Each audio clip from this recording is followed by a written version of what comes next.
Okay, guys, so I am Josh Gould. I am the owner of Seacoast Strength and Conditioning here in Rye. I'm also with my head coach, Ariel Wall. She's assisting me, and we're going to go over the 5 big exercise mistakes to avoid for fat loss. Basically, I boiled down that if someone is not getting the results in regards to their body composition that they were hoping for, um, they are making one of these 5. So I think it pretty much crosses the board and kind of figure everyone will have at least one of these if they're finding that they're not getting the results that they're looking for. Okay. And at least in regards to fat loss and exercise. Okay. So I'm glad it's not Valentine's week because this presentation is going to be very heartbreaking. Okay.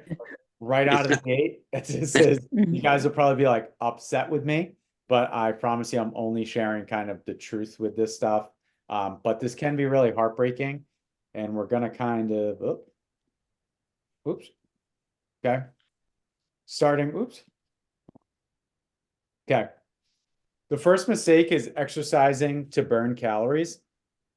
This is where it's gonna catch most people who are not getting the results that they're hoping for, exercising to lose body fat.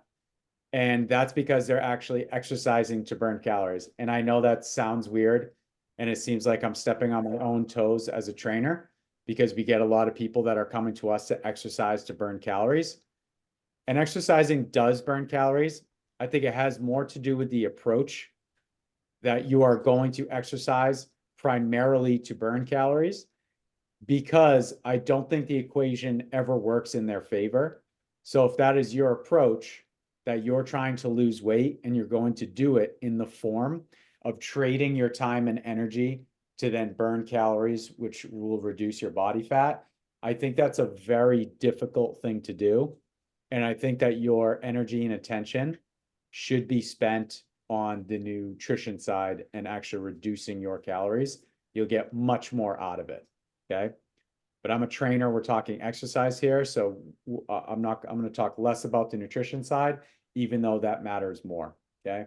And I think everyone's kind of heard where it's like, oh, it's 80% diet. It's probably like 95% diet, at least when it comes to your body composition. Okay. And I think everyone's kind of heard like you can't outwork about bad diet.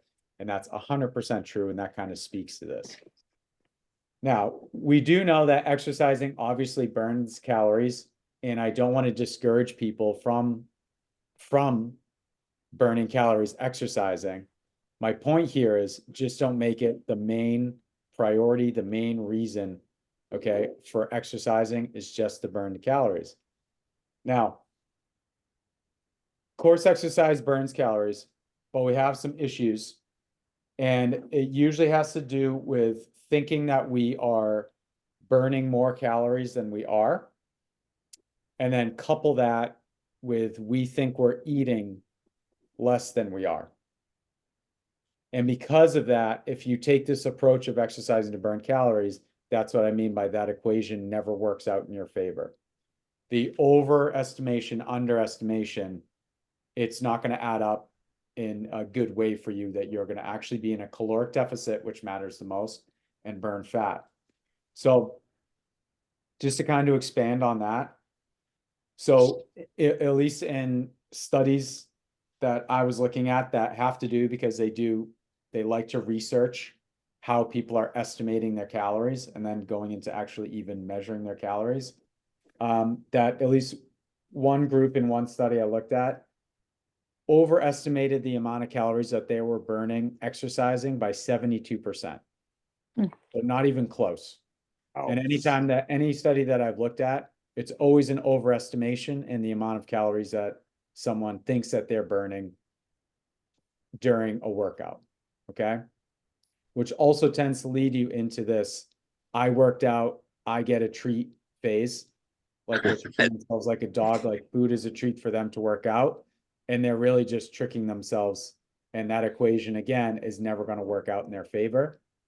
I wish we could switch it so that someone says, I worked out and I don't want to ruin it with this high calorie food or poor nutrition decision. and try to switch that mindset where it's not, I did this, I get that, but I did this, I exercise. I shouldn't ruin it by doing that. Okay. By making a poor nutrition decision. So that was just what a person assumed that they were burning exercising.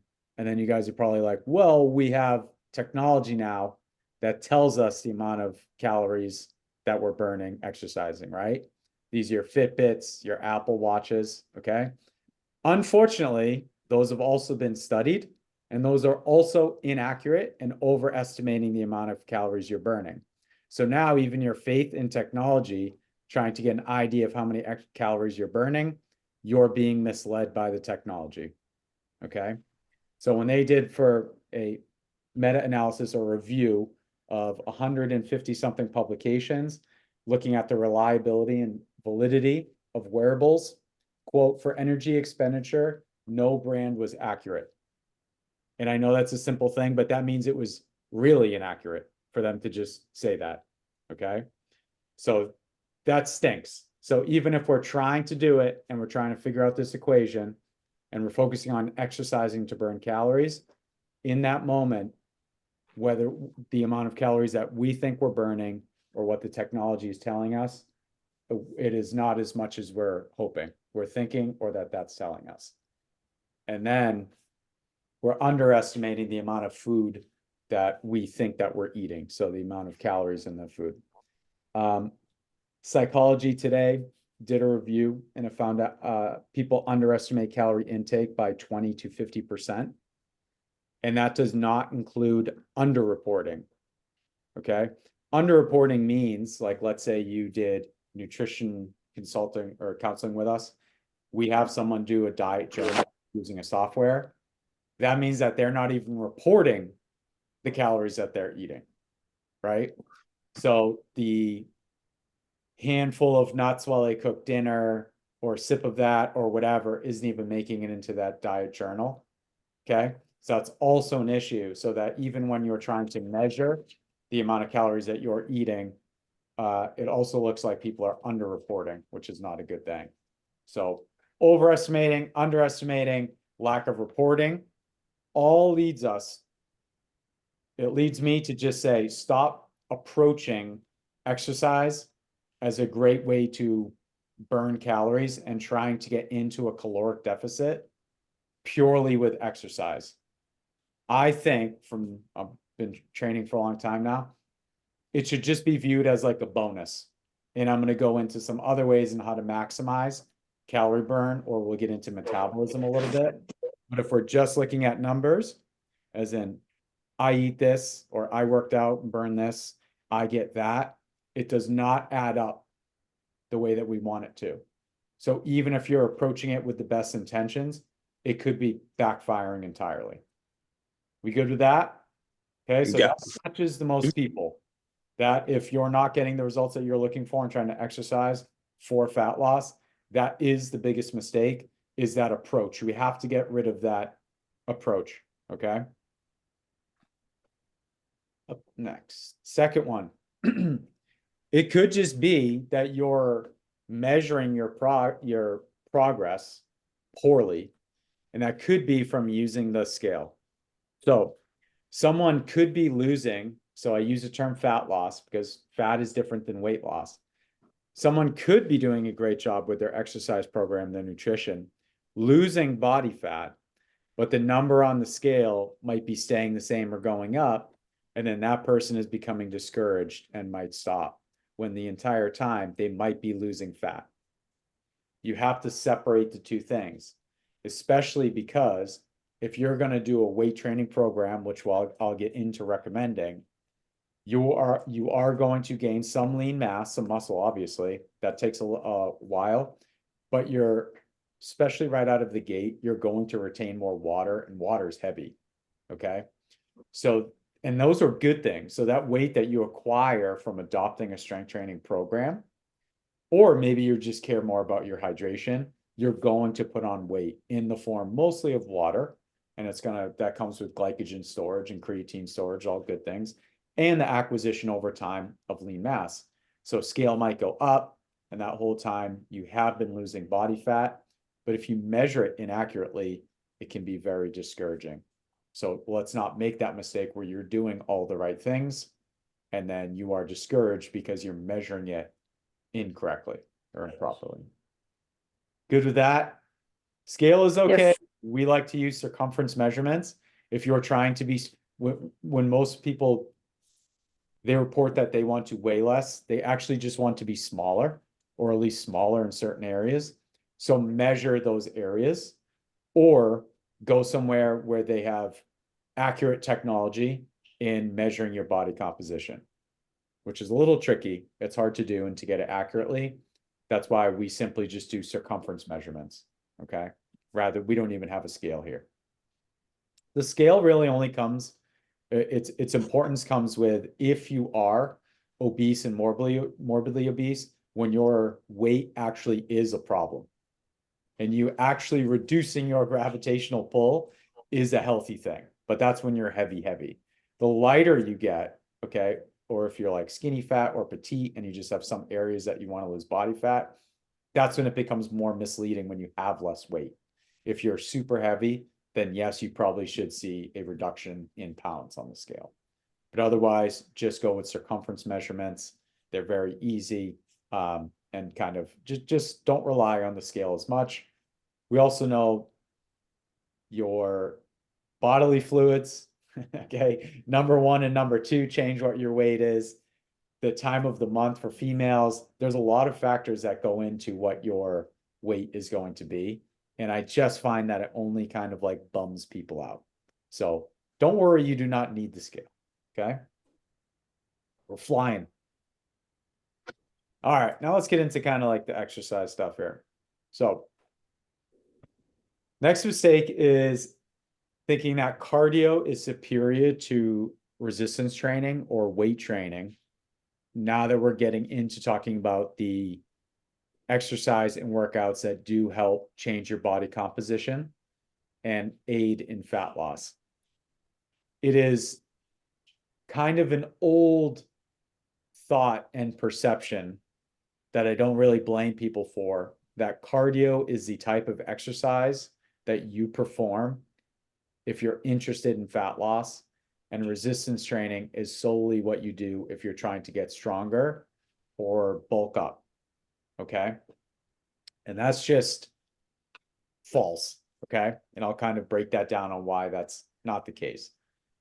Cardio is great for cardiovascular conditioning.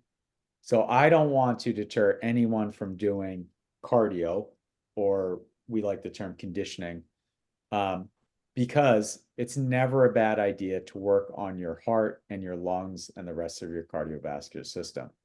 But that should be the goal of cardio, not to simply burn the calories during that time in which you're performing the cardio, because you can go back to mistake one, okay, where it's not going to be an accurate number. I also think that people were misled. Cardio became popular with the invention of cardio equipment, and ellipticals became popular in low impact form, and it was heavily branded and marketed and sold as a weight loss, fat loss tool. It makes you sweat, it wears you out, it touches on all the things that people unfortunately kind of grade their workout as being one that burns fat.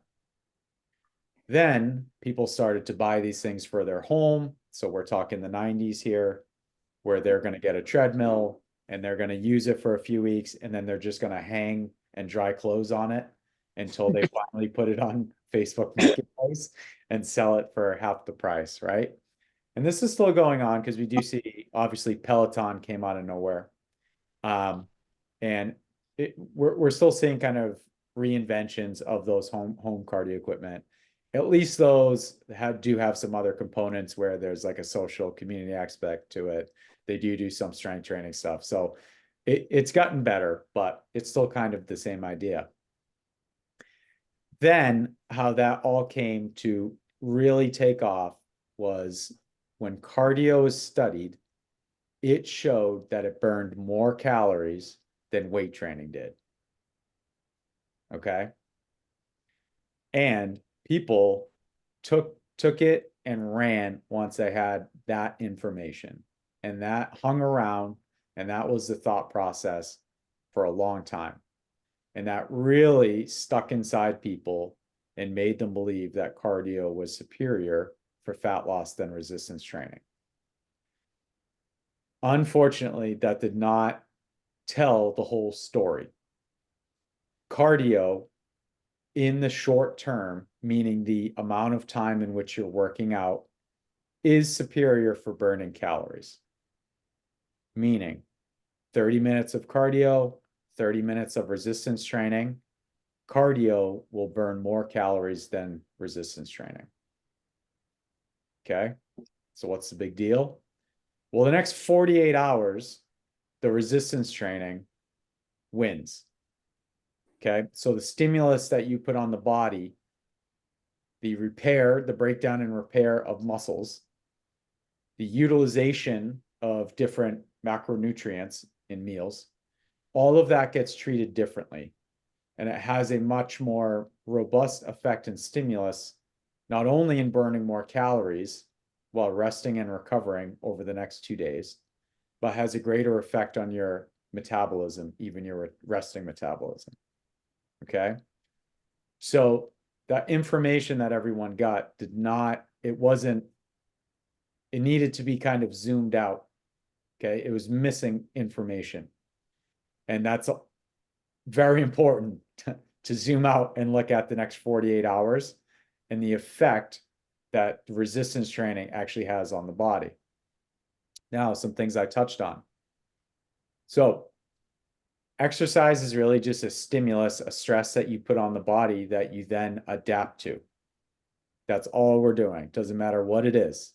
It's a stress, and it's actually the adaptation and recovery from that stress is when all the changes are made. Okay. So think with me here. If you're trying to use energy, you're burning energy, you're doing cardio to then get yourself tired. So you're utilizing energy to perform whatever it is. Say it's jogging on the treadmill. The stimulus that you're asking the body is to get more efficient at that. I'm going to run. Your body says, I'm going to adapt to this. That's what you're asking so that I can do this better. So you're training it to be more energy efficient. You're starting to see the problem with this? So you're training cardio to use less calories the more you do it. So now we're in a severe uphill battle where we now have to make cardio more intense or longer or add more throughout the week. And that's really tough. Okay. And that's partly because that's the stimulus that we're after.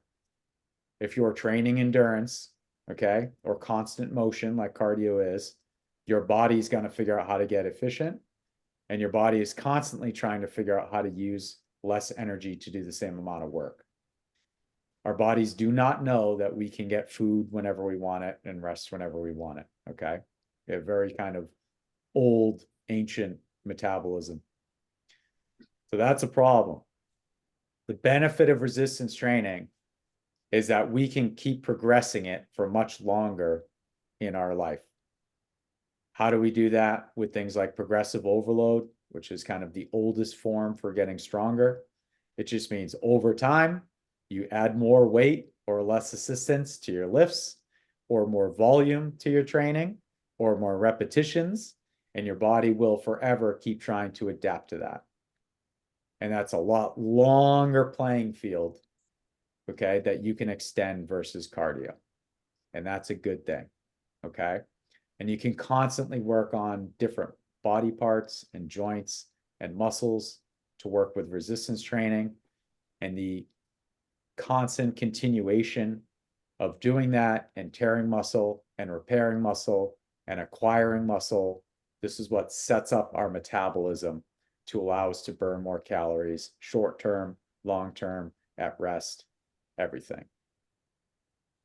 Sound pretty good? See the difference now? Okay. I kind of like to think of cardio as taking your hard-earned money and putting it into a savings account. It's good, but as we all know now, money sitting in a savings account unfortunately loses its value over time.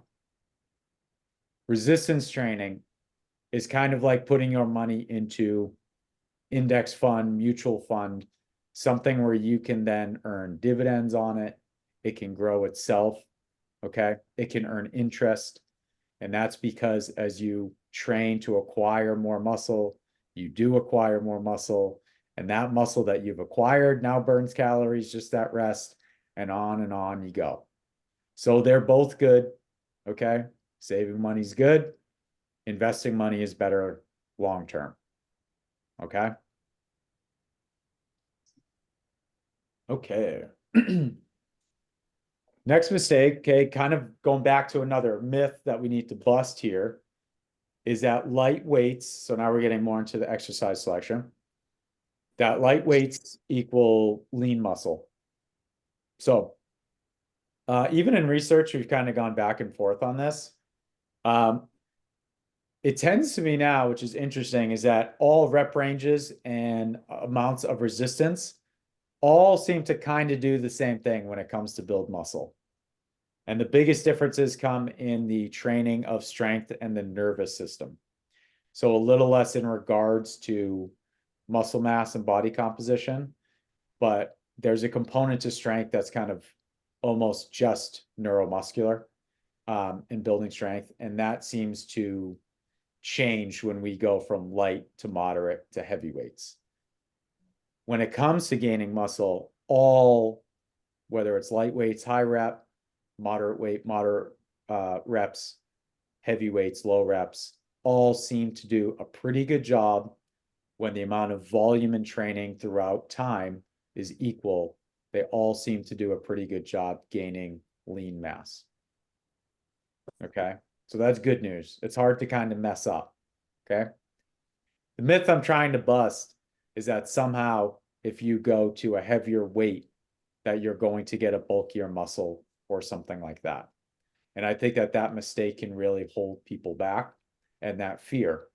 Because if you use, of course, everyone maybe starts at light weights. Light is a relative term. But if you use light weights and you stay at light weights, you may never get the continued adaptation that we're looking for through progressive overload. You have to get over the fear of turning light weights into moderate weights and moderate weights into heavier weights. Okay. Your goal should be, if you're trying to lose body fat, some of that goal needs to be in gaining lean muscle and not being afraid that you're going to bulk up or anything like that. For one, it's really hard to build muscle. I would be much bigger. My entire goal usually training is to acquire muscle. Okay. I would be much bigger if it was that easy. And that's my primary goal. And I put a lot of effort into it. I wish it was easier. It is not. If your hormones have a lot to do with it, age has a lot to do with it. It's to the point that you should have no fear. And for whatever reason, if you felt like you were getting too bulky, if you just backed off a little bit, your body would return. It doesn't want to be bulkier either. Okay. So let's just kind of disconnect our thought with our light, moderate, heavy weights are going to necessarily mean more muscle, less muscle toned, bulking, anything like that. Okay.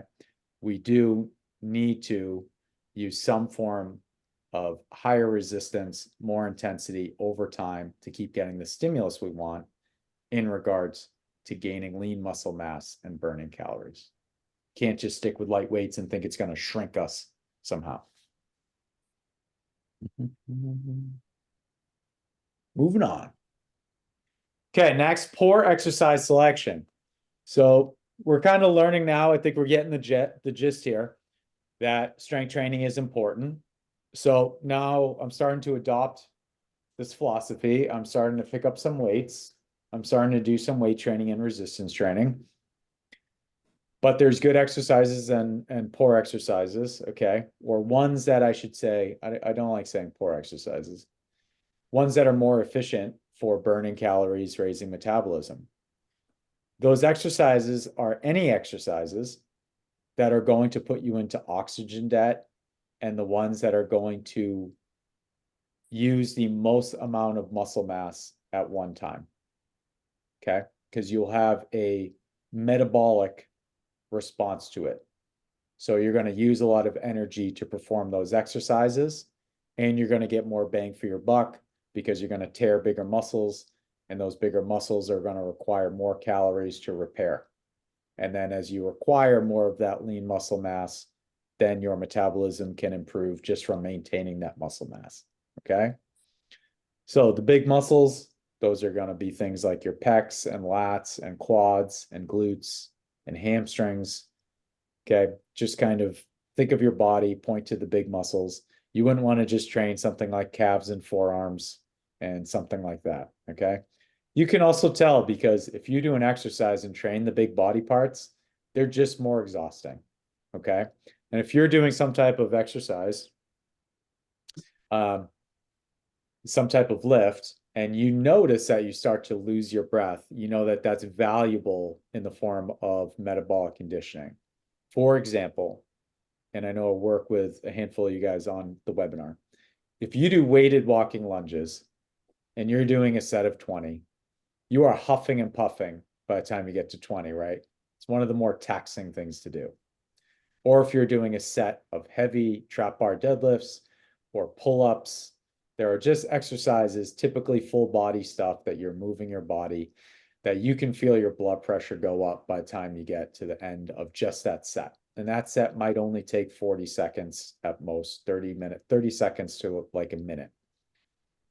The reason it's exhausting is because all this muscle is asking for oxygen to self-respirate and continue to utilize ATP and to create force so that muscle can contract, it can move the joints. And over time, your breathing and your cardiovascular system can't keep up with it. And then you run into kind of the lactic acid wall or the anaerobic wall where you actually wouldn't be able to keep performing the exercise. That's not always weakness. Sometimes that's it, the muscle no longer has the capacity to keep contracting from an energy standpoint. So those are all very good things to do. So exercises that kind of take your breath away, those are the ones you want to stick with. If you're training at Seco Strength, the majority of your workout are going to be those things. We do very little isolation, single joint movements. Most of them are multi-joint, full body, and functional. And those tend to be the ones that are more metabolically stressful and train the larger muscle groups. And if you do that, that's more time efficient. So then you're also getting a great response in less time, burning more calories in less time. And that's always a great thing. We good with that? Yeah. If we talk about exercise selection, as far as conditioning or cardio goes, same idea where there are certain things that you do that kind of make muscles burn and take your breath away. The best examples at our facility are pushing the sled is number one. Okay. When you push a sled, you're not even really moving very fast, but you're using a lot of muscle at once to move a heavy resistance. And that's when it becomes metabolically stressful. Okay. And really tests your energy system development and your conditioning. And that stuff is great. That stuff is gold. Doesn't always mean that you have to do 30 minutes on an elliptical. You can get a lot more bang for your buck on the more stressful stuff. Good? Still with me? Yeah.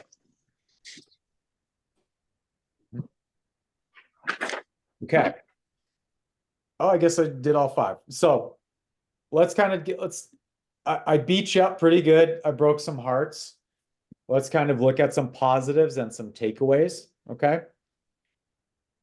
First one is kind of this understanding of the basal metabolic rate. That's the amount of energy per unit of time that a person needs to keep the body functioning at rest. And I kind of kept on touching on it. So that means that if you're doing a good job and you're doing your strength training program and your good conditioning and stuff like that, the goal of that is to get away from that acute calorie burn that I talked about at the beginning. Okay. So the amount of calories, not that you burned, or at least you think you're burned, or your technology told you you're burning in that window of working out, but ones that stimulate this basal metabolic rate. This is kind of like, this is your index fund here. This is your investment fund that gets compound interest, okay? This is the work that you're getting. So that when your body is at rest, your BMR, this is known as, gets higher and higher and higher. Okay, that's a great thing. Don't you guys want to burn calories at rest? Burn more calories at rest. Your Definitely. training, your exercise and program, some of that should be with the goal, and most good programs do, of improving your basal metabolic rate. Great thing, right? So that's typically recovering muscle mass and the acquisition of muscle mass. So that the more muscle mass you have, lean mass you have, that tissue is active, unlike body fat, okay, adipose, where that requires calories just to maintain itself. It's a beautiful thing, okay? So if you can almost get yourself away from focusing on the calories you're burning and focus, okay, on working on your conditioning, working on your cardiovascular system, but also really focusing on acquiring lean mass, you get all this good stuff with it, okay? Come on, baby.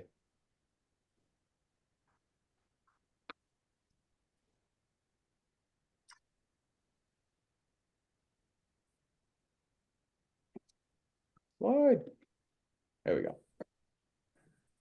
Okay. More important than maybe even working out, cardio, or strength training is this NEAT. So non-exercise activity thermogenesis. And this kind of goes hand in hand with your basal metabolic rate. This really strongly needs to be considered because this is the energy expended for everything we do that is not sleeping, eating, or sports like exercise.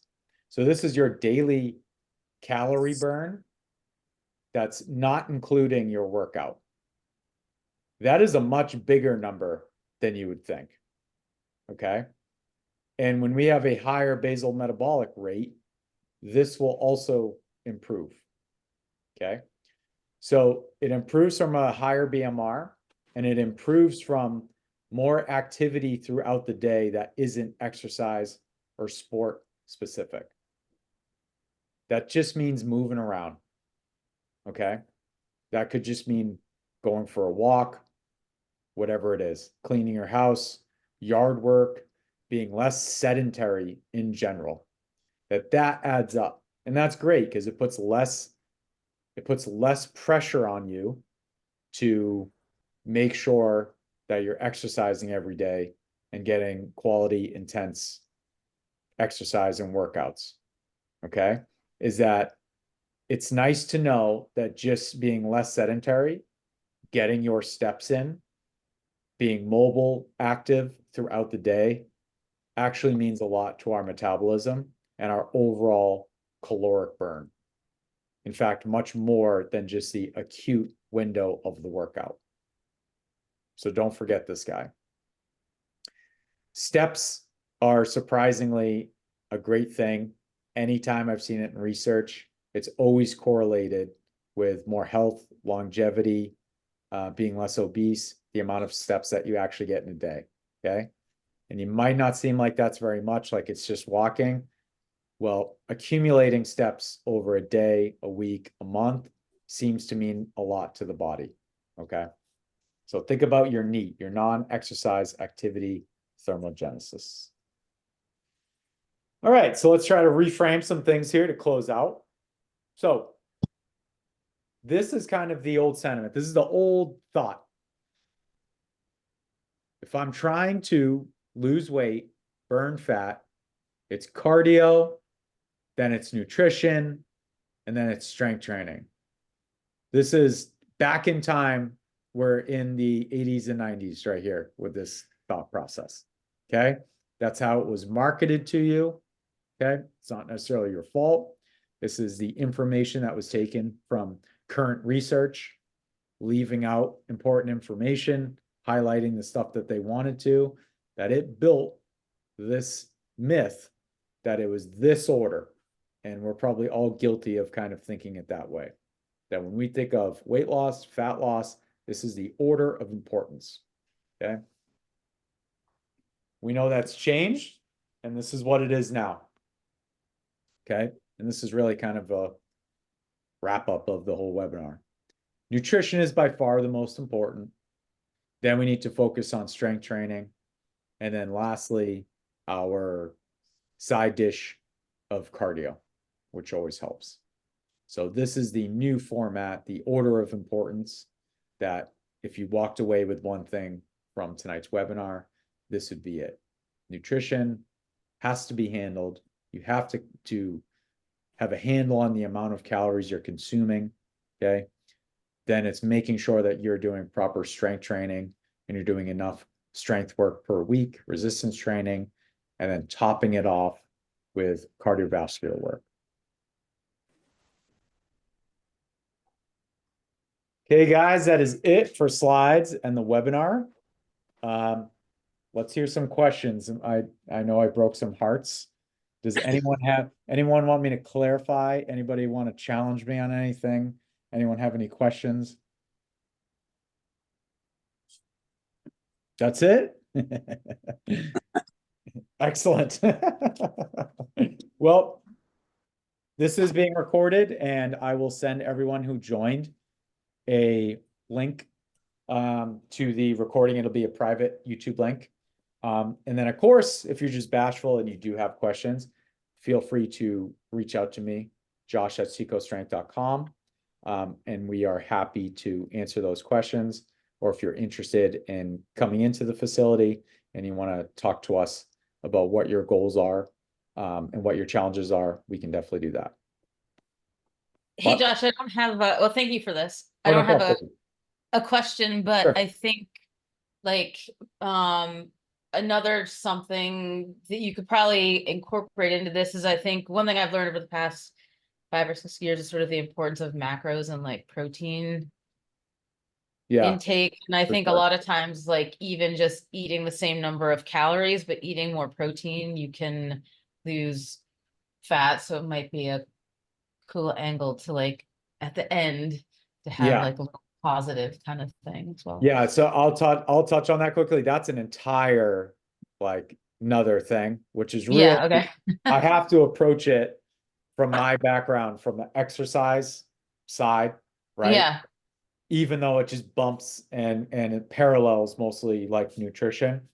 Yeah. Well, what she's speaking to is macronutrients. So your macronutrients are carbohydrates, fats, proteins, and then alcohol is kind of like this pseudo hybrid one. And those macronutrients mean different things to your body. So for example, even if you ate the same amount of calories, like Nicole said, 2,000 calories or whatever it is, if it's all from carbohydrates, that can have an impact on your blood sugar and the way that you store fat and things like that. The number of calories is definitely very important, okay? It really is calories in, calories out.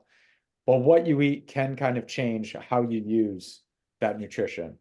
So for example, even just eating fats and proteins at the same time that you eat sugars and carbohydrates, that actually changes its glycemic load on the body and how it's going to be shuttled into your body, whether it's going to be blood sugar or something like that.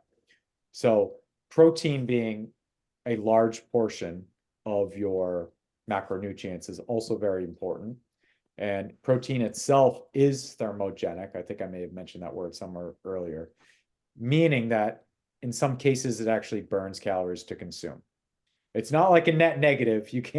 Unfortunately, you can't eat your way thinner, okay? But it means more when it comes to whether you're going to acquire body fat or not, kind of based on the meal. And then something where maybe the two kind of crash into each other, is that when you also resistance train, strength train, and you go through that recovery process of the muscle, the way you utilize your calories and macronutrients post-workout completely changes. For example, sugar is far less likely to become blood sugar. Your carbohydrates become blood sugar and it's going to be used as glycogen, which is like the fuel tank of your muscle. And that's a great thing because then it's going to change your cortisol reaction to the amount of carbohydrates you're going to eat. It will essentially change the way your body's approaching whether it needs to take these macronutrients and store them as adipose, okay, or we're going to use them to try to build muscle. So that matters too, and that those things actually don't matter as much in cardio because you're not draining as much glycogen.